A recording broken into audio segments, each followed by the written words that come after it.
বাঙালি খানায় সবাইকে স্বাগত জানাই। আপনারা তো অনেকভাবে সয়াবিন দিয়ে আলু দিয়ে তরকারি রান্না করে খেয়েছেন। একবার আমার মতন করে সহজ পদ্ধতিতে আপনিও শিখে নিতে পারবেন ছোট ছোট টিপস সহ। তবে আজকে আমি এখানে শুধু সয়াবিন আলু নয়, অন্য একটা সবজি দিয়েও এখানে রান্না করব সয়াবিন আলুর তরকারি। তবে অন্য একটা সবজি কি আছে চলুন সেটা একবার দেখে নেওয়া যাক ভিডিওর মাধ্যমে। আশা করছি আজকের ভিডিওটি ভালো লাগবে। সকল বন্ধুদের কাছে অনুরোধ করছি সম্পূর্ণ ভিডিওটি দেখার। এখানে আমি আগের থেকে বেশ কিছুটা সয়াবিন বেশ নর্মাল জলে ভিজিয়ে রেখেছি। এই পর্যায়ে 3 থেকে 4 বারের মতন পরিষ্কার জল দিয়ে ধুয়ে নিতে হবে।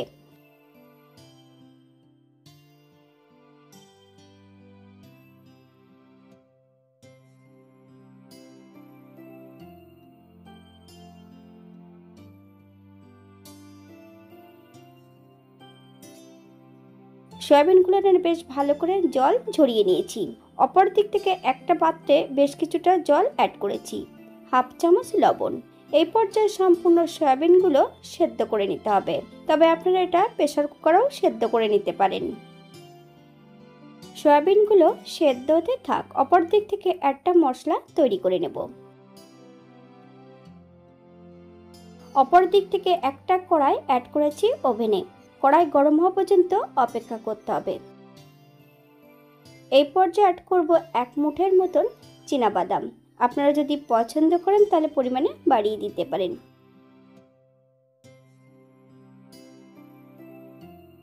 1 চামচ গোটা ধনে, 1 চামচ গোটা জিরে, দারচিনি, এলাচ, লং, 3টে শুকনো লঙ্কা শুকনো খোলায় ভেজে নিতে হবে। গ্যাসের ফ্লেমটা কিন্তু আমি লোতে রেখেছি।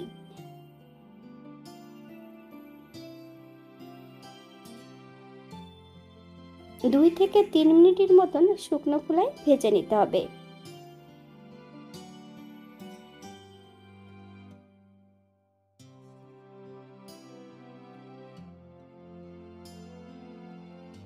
এই পর্যায়ে আমি গ্যাসের ফ্লেমটা অফ করে দেব। মশলাগুলোকে ঠান্ডা করে বেশ একটু জল দিয়ে বেটে নিতে হবে।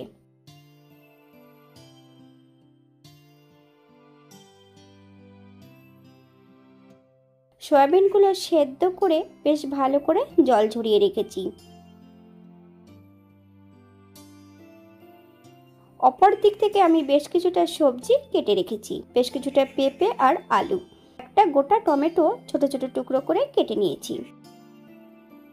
অপর দিক থেকে একটা কড়াইতে বেশ কিছুটা সরষের তেল অ্যাড করব। তেল গরম হওয়া পর্যন্ত অপেক্ষা করতে হবে।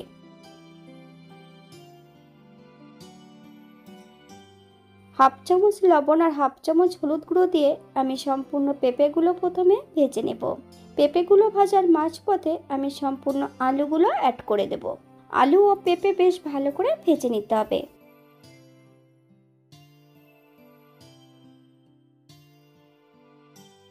বাঙালি রান্না ঘরোয়া উপকরণ দিয়ে আপনাদের যদি রান্নাগুলো পছন্দ হয় তাহলে চ্যানেলটি সাবস্ক্রাইব করে দিয়ে পাশে থাকবেন। পাশে থাকা বেলটি বাজিয়ে দেবেন, নইলে নিত্য নতুন রান্নার নোটিফিকেশন পাবেন না। আমার এই চ্যানেলে আমিষ, নিরামিষ এবং বিভিন্ন ধরনের সয়াবিনের রেসিপিও দেওয়া আছে। আপনাদের যদি পছন্দ হয় তাহলে চ্যানেলটি ঘুরে একবার দেখে নেবেন।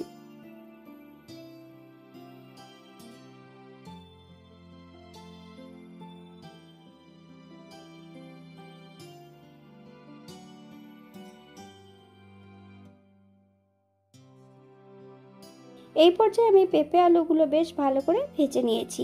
সেদ্ধ করা সম্পূর্ণ সয়াবিনগুলো অ্যাড করে দেব। তবে সয়াবিন কিন্তু আগে থেকে লবণ দিয়ে সেদ্ধ করা আছে, তাই এই পর্যায়ে কোনো লবণ অ্যাড করব না।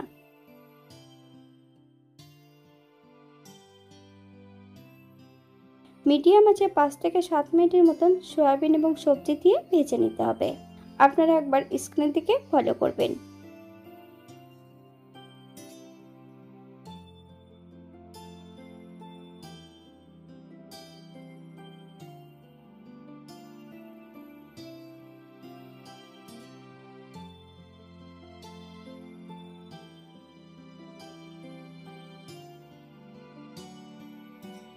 এই পর্যায়ে সম্পূর্ণ ভেজে নেওয়া সয়াবিন আলুগুলো আমি একটা পাত্রে তুলে নেব।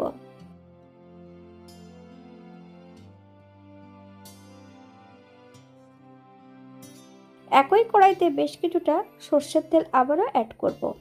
তেল গরম হওয়া পর্যন্ত অপেক্ষা করতে হবে। অপর দিক থেকে বেটে নেওয়া মশলার মধ্যে আরও কিছু উপকরণ অ্যাড করব। 1 চামচ জল ঝরানো টক দই, হাফ চামচ কাশ্মীরি লঙ্কার গুঁড়ো, হাফ চামচ হলুদ গুঁড়ো, বেশ কিছুটা কাঁচা সর্ষের তেল দিয়ে মশলাটা বেশ ভালো করে মিশিয়ে নিতে হবে।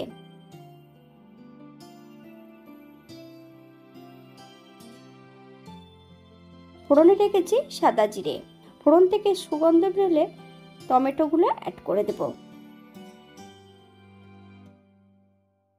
এই পর্যায়ে অ্যাড করব বেটে রাখা সম্পূর্ণ মশলাটা।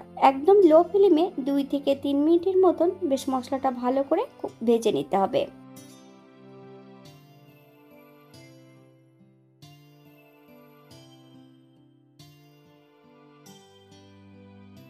মশলা ধোয়া বাটি থেকে বেশ কিছুটা জল অ্যাড করব। মশলা থেকে যতক্ষণ তেল না ছাড়ছে ততক্ষণ বেশ ভালো করে মশলাটা কষিয়ে নিতে হবে। তবে মশলা কষানো যতটা ভালো হবে তরকারির স্বাদ কিন্তু দ্বিগুণ বেড়ে যাবে।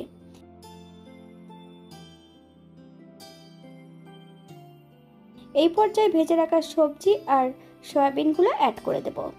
মিডিয়াম আঁচে 5 থেকে 7 মিনিটের মতন মশলা সহ বেশ ভালো করে সবজি এবং সয়াবিন দিয়ে কষিয়ে নিতে হবে।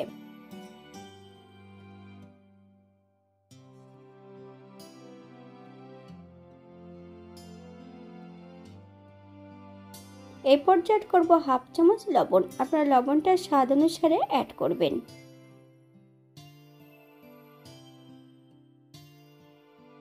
এখানে আমি গ্রেভির জন্য 1 বাটি জল অ্যাড করব।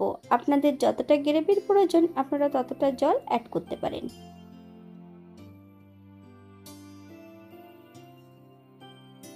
হালকা হাতে নেড়ে ছেড়ে 5 থেকে 7 মিনিটের জন্য ঢাকা দিয়ে দেব মিডিয়াম আঁচে। তবে যতক্ষণ পেঁপে আলুগুলো সেদ্ধ না হচ্ছে ততক্ষণ কিন্তু ঢাকা দিয়ে রেখে দেব।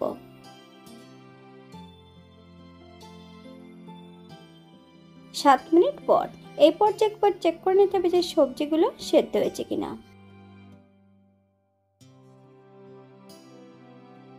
1 চামচ চিনি অ্যাড করব। আপনারা যদি পছন্দ করেন তাহলে পরিমাণে বাড়িয়ে দিতে পারেন। চিনি অ্যাড করার পর হাই ফ্লেমে 2 থেকে 3 মিনিটের মতন রান্না করে নিতে হবে।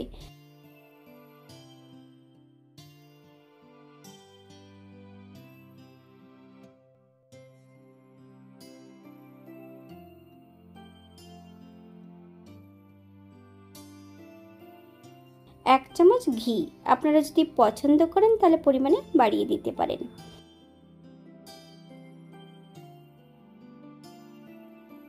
গ্যাসের ফ্লেমটা অফ করে দিয়ে 5 মিনিটের জন্য স্ট্যান্ডিং টাইম দেব, তারপর সার্ভ করব।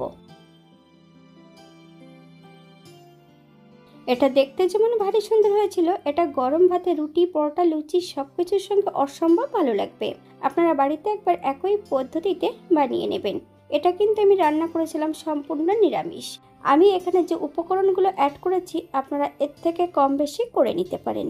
যদি পেঁয়াজ রসুন বা অন্য মশলা পছন্দ করলে অ্যাড করতে পারেন। আজকের ভিডিওটি এই পর্যন্ত। সবাই সুস্থ থাকবেন, ভালো থাকবেন। অন্যদের নতুন রেসিপি নিয়ে আপনাদের সামনে আবার আমি হাজির হব। নতুন ও পুরনো সকল বন্ধুদের অসংখ্য ধন্যবাদ ভিডিওটি দেখার জন্য। হাতে যদি সময় থাকে তাহলে একটা লাইক, কমেন্ট, শেয়ার করবেন।